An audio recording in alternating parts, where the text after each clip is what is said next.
یہ نماز کا جزو لازم ہے. اصل نماز یہی ہے. یہ تو بعد میں آپ کو ایک حدیث قدسی سناؤں گا انشاءاللہ، اگلا جو درس ہوگا اس کے حوالے سے بہت سی باتیں واضح ہوں. اس وقت یہ ہے کہ اصل نماز یہی ہے، یہ سورہ فاتحہ. چنانچہ میں آپ کو حدیث سنا رہا ہوں جو صحیح بخاری میں بھی ہے، صحیح مسلم میں بھی ہے، جامع ترمذی میں بھی ہے، سنن ابی داؤد میں بھی ہے، سنن نسائی میں بھی ہے، اور بہت سی کتابوں میں موجود ہے. اور یہ عن عبادہ بن صامت رضی اللہ تعالی عنہ، حضرت عبادہ بن صامت سے مرفوعا کہ حضور نے فرمایا لا صلاۃ لمن لم یقرأ بفاتحۃ الکتاب، اس شخص کی کوئی نماز نہیں ہے جس نے کہ سورہ فاتحہ کی تلاوت نہیں کی. اب اس سے ہمارے ہاں ایک بڑا اختلاف پیدا ہوا، وہ نوٹ کریں. ایک رائے یہ ہے آپ اگر علیحدہ نماز پڑھ رہے ہیں تو ظاہر بات ہے کہ آپ کو ہر رکعت میں خود پڑھنی ہی پڑھنی ہے سورہ فاتحہ. جب باجماعت پڑھ رہے ہیں اب کیا شک ہے، امام پڑھ رہا ہے سورہ فاتحہ تو کیا مقتدی کو بھی پڑھنی چاہیے؟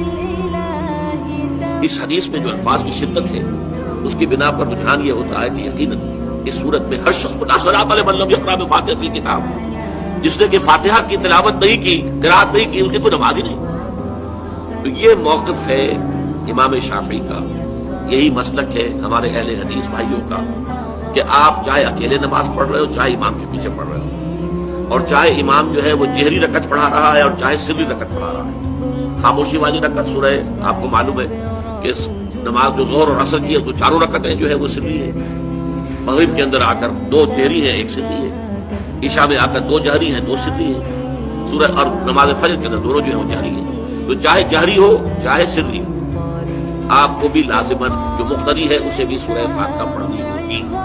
اب اس کے لیے انہوں نے یہ طریقہ جو ہے تلقین کیا ہے کہ امام تیزی سے نہ پڑھے، رک رک کر پڑھے الحمدللہ رب العالمین، اس کے بعد اتنا وقفہ دے دے کہ جو مقتدی ہے وہ بھی کہہ لے اپنے دل میں یا اب پڑھ لے الحمدللہ رب العالمین الرحمن الرحیم. تو یہ رک رک کر پڑھنا، خاص طور پر اگر آپ کو موقع ہوا ہو کسی اہل حدیث امام کی امامت میں نماز ادا کرنے کا تو آپ دیکھیں گے کہ بڑا فرق ہے. ہمارے جو حنفی امام الحمدللہ رب العالمین الرحمن الرحیم مالک یوم الدین ایاک نعبد و ایاک نستعین 4 آیتیں جو ہیں وہ بھی ایک ساتھ میں پڑھ جائیں. لیکن یہ کہ عام طور پر جو اہل حدیث حضرات ہیں وہ رک رک کر ٹھہر ٹھہر کر پڑھتے ہیں، ترتیل کے انداز میں پڑھتے ہیں. یا پھر دوسری شکل انہوں نے ایک اور کی ہے، یہ آپ سعودی عرب میں جب کبھی نماز پڑھیں گے اور آپ پڑھی ہو آپ نے تو وہاں آپ دیکھیں گے کہ امام جو ہے وہ سورہ فاتحہ پڑھنے کے بعد کوئی 1 منٹ جو ہے خاموش رہتا ہے تاکہ آپ اب جو مقتدی ہے وہ اس وقفے میں وہ اب سورہ فاتحہ پڑھ لیں، پھر وہ قرات کرے گا، کوئی اور آیات اس نے شامل کر دی ہے تو بعد میں شروع کرے گا، درمیان میں وقفہ ہوگا. لیکن ایک مسلک یہ، اور یہ مسلک جو ہے یہ در حقیقت قرآن مجید کی ایک آیت کے اوپر مبنی ہے. سورہ اعراف کے آخر میں فرمایا گیا وَإِذَا قُرِئَ الْقُرْآنُ فَاسْتَمِعُوا لَهُ وَأَنصِتُوا، جب قرآن پڑھا جا رہا ہو تو توجہ سے اسے سنو، خود خاموش رہو. اب یہ قرآن مجید کی آیت ہے. اس کے بنا پر ایک رائے یہ ہے کہ آپ امام کے پیچھے سورہ فاتحہ نہیں پڑھیں گے، پڑھا جا رہا ہے سنو اس کو، خود خاموش رہو. اور اس کے لیے وہ دلیل دیتے ہیں کہ یہ شکل ایک وفد کی سی ہے. جیسے کسی بڑی شخصیت کے پاس اگر آپ کا کوئی وفد جاتا ہے 8-10 افراد ہیں، تو اسپوکس مین ایک ہوتا ہے، وہ بات کرتا ہے، باقی سب لوگ موجود رہتے ہیں سنتے ہیں. اسی طریقے سے امام جو ہے وہ گویا کہ آپ کا نمائندہ ہے اور وہ پڑھ رہا ہے الحمدللہ رب العالمین الرحمن الرحیم مالک یوم الدین، تو امام کی قرات ہی آپ کی بھی قرات ہو گئی. گویا کہ اس آیت سے، اس حدیث سے اختلاف نہیں ہے، اس کی تعبیر سے اختلاف ہے کہ امام کا قرات کر لینا در حقیقت مقتدیوں کی طرف سے بھی قرات. اس میں جو حنفی مسلک ہے وہ بہت سخت ہے، اور وہ یہ ہے کہ چاہے سری نماز ہو اور چاہے جہری ہو، ہر کسی بھی حالت میں مقتدی جو ہے وہ سورہ فاتحہ نہیں پڑھے. اب اس میں ذرا سا سوال پیدا ہوتا ہے کہ جہری رکعت میں تو اس آیت کا اطلاق ہو جائے گا کہ وَإِذَا قُرِئَ الْقُرْآنُ فَاسْتَمِعُوا لَهُ وَأَنصِتُوا، سری میں تو اس آیت کا اطلاق نہیں ہوتا. بہرحال یہ مسلک ہے امام شافعی کا، ایک انتہا پر ہے، ہر صورت میں سری ہو یا جہری ہو آپ کو پڑھنی ہی پڑھنی ہے. اور امام ابو حنیفہ دوسری انتہا پر ہے کہ چاہے سری ہو چاہے جہری ہو کسی شکل میں نہیں. امام مالک کا مسلک ہے درمیان میں، اور میں اس میں کوئی جھجک محسوس نہیں کرتا کہ میں آپ کے سامنے عرض کر دوں کہ میں اس پر عمل پیرا ہوں. وہ کیا ہے، جہری نماز میں خاموش رہو اور سنو، اس آیت کا اطلاق ہو جائے گا. جب بلند آواز سے پڑھ رہا ہے امام تو پوری توجہ، فَاسْتَمِعُوا لَهُ، اپنی پوری توجہ کو اس کے سننے کے اوپر مرکوز کر دو اور خود خاموش رہو. سری رکعت میں البتہ جبکہ وہ بھی خاموشی سے پڑھ رہا، آپ بھی خاموشی سے. بہرحال ان چیزوں میں نے یہ سب کچھ بیان کیا ہے، تو اس سے جو میرا مقصود ہے وہ یہ ہے کہ معلوم ہو جائے کہ اس میں کوئی بڑی بنیادی بات نہیں ہے. نہ یہ کہ جو حنفی ہیں وہ اس حدیث کا انکار کرتے ہو کہ لا صلاۃ لمن لم یقرأ بفاتحۃ الکتاب، کیسے وہ انکار کریں گے؟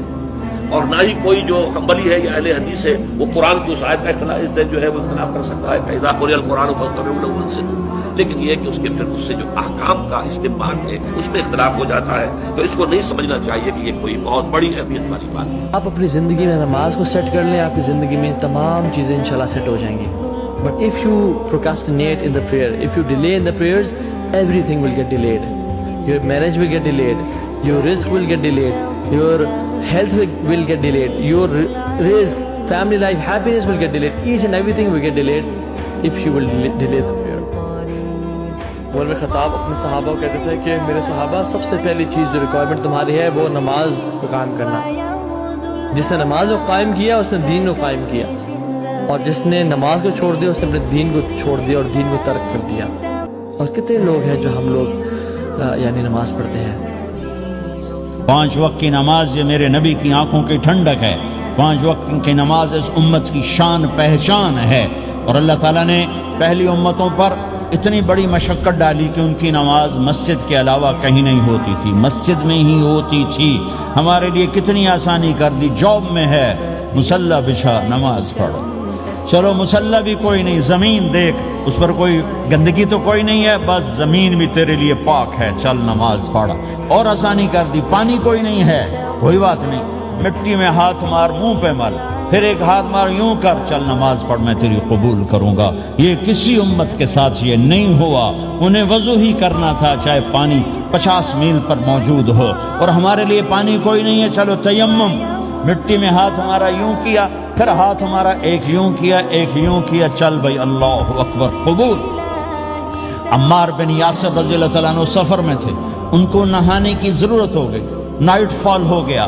تو انہوں نے سوچا کہ ویسے تو آدمی کو وضو کی ضرورت ہوتی ہے تو خالی منہ پہ ہاتھ مارا اور کونیوں تک، لیکن مجھے تو غسل کی ضرورت ہے، تو خالی اس سے تو کافی نہیں ہوگا. تو انہوں نے کپڑے اتارے، اکیلے تھے، ریت کے اوپر کبھی یوں لیٹے کبھی یوں لیٹے کبھی یوں لیٹے، 3-4 دفعہ یوں یوں اور یوں یوں رول ہوتے ہوتے پھر انہوں نے نماز پڑھی. آئے اللہ کے نبی کے بارگاہ میں، یا رسول اللہ مجھے رات کو نہانے کی ضرورت پڑ گئی. تو میں نے کہا وضو کے لیے تو خالی یہ 2 دفعہ کرنا کافی ہے، تو یہ تو نہانا تھا، تو میں تو ریت میں خوب رول ہوتا رہا. میرے نبی نے انما یکفیک ضربتان، ارے سیدھے بندے عمار، اس کے لیے بھی اتنا ہی کافی تھا کہ تو یوں کرتا اور یوں کرتا اور تو پاک ہو جاتا. اللہ نے اس نبی کے طفیل، اس محبوب مصطفیٰ صلی اللہ علیہ وسلم کے طفیل، اللہ نے کیا کیا سہولتیں اور آسانیاں ہمیں عطا فرمائیں. پھر نماز 4 کی 2 رکعت کر دی. تم مسافر ہو 2 پڑھو. روزے میں سفر میں روزہ معاف کر دیا، بعد میں رکھ لینا، بعد میں رکھ لینا. قضا کرنے کو حکم، بالکل چھوڑنے کا نہیں. اور کہا کہ بھائی مریض ہو چھوڑ دو، مسافر ہو چھوڑ دو، اور نماز 2 رکعت کر دو، سنتیں چھوڑ دو. ابن عمر رضی اللہ تعالیٰ عنہ بیٹھے تھے تو انہوں نے 2 رکعت پڑھ کے بیٹھ گئے. تو ان کے خادم نے کہا سنت نفل نہیں پڑھو گے؟ کہا اگر پڑھنا تو 4 فرض پڑھتا میں، میرے اللہ نے معافی دے دی تو میں کیوں پڑھوں؟ میرے نبی نے سفر میں سنتیں نہیں پڑھی کبھی، اپنی امت کو سہولت دینے. فجر کی سنتیں 2 پڑھتے تھے، اس کے علاوہ سنتیں نہیں پڑھی تاکہ میری امت کو سہولت ہو، آسانی ہو. ایک دفعہ بارش ہو رہی تھی اور کوئی جگہ نہیں تھی نماز پڑھنے کے لیے، تو آپ نے اپنی اونٹنی کو آگے کیا اور اس پر بیٹھ گئے. بیٹھے ہی تھے، پیچھے صحابہ نے اونٹنیوں پر ہی صفیں بنائیں اور یہ نماز اونٹنی پہ بیٹھ کر ادا کی گئی. بارش کے اندر نماز اونٹنی کے اوپر نماز بھی ہو گئی، رکوع بھی ہو گیا، سجدہ بھی ہو گیا، سلام بھی ہو گیا. پہلی امتوں کے لیے نہیں تھا، سجدہ ہی کرنا پڑے گا.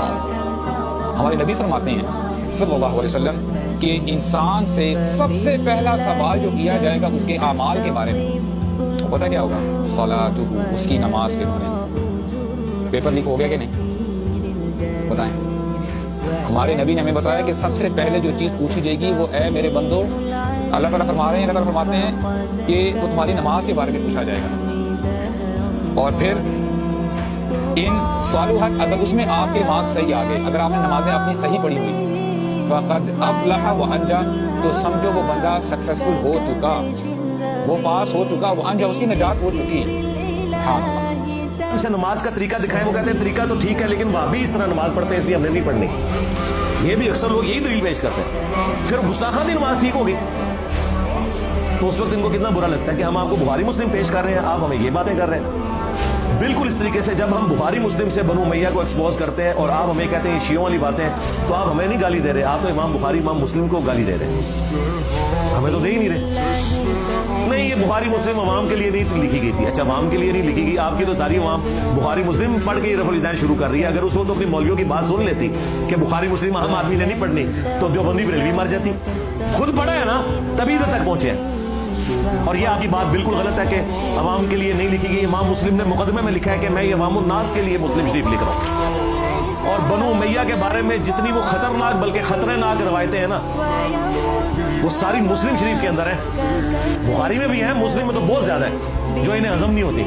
نماز اس لیول کی فرض ہے کہ ہر عبادت کسی ریزن کی وجہ سے چھوڑی جا سکتی۔ روزہ چھوڑا جا سکتا، سفر کی بیمار نہیں چھوڑا جا سکتا، حج نہیں استطاعت نہ کرو، زکوٰۃ نہیں استطاعت نہ کرو۔ نماز فالج بھی ہوا ہے، آپ نے لیٹ کر پڑھی، آپ نے آنکھوں سے پڑھی، آپ سجدہ نہیں کر سکتے، خدا نہ خواستہ فالج ہوا ہے اپنے آنکھوں کے اشارے سے۔ نماز can never never never be, اور نماز جو کانسٹنٹلی ترک کر دیتا ہے، ائمہ اکرام کا اس میں اجماع ہے کہ وہ بندہ دائرہ اسلام اس لیول کا سخت فتویٰ ہے کہ جس نے بہت دیر سے نماز ترک کی ہے اس کا نمازی جنازہ نہیں ہے۔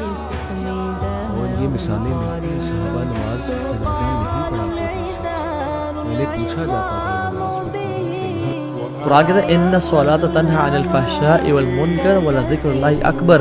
نماز تو فحاشی کی اور گناہوں سے روکتی ہے، بٹ میرے سے کوئی سوال کر سکتا ہے کہ تو ہاں بھائی میں تو پچھلے 20 سال سے نماز پڑھ رہا ہوں، میں تو گناہوں سے نہیں روکا۔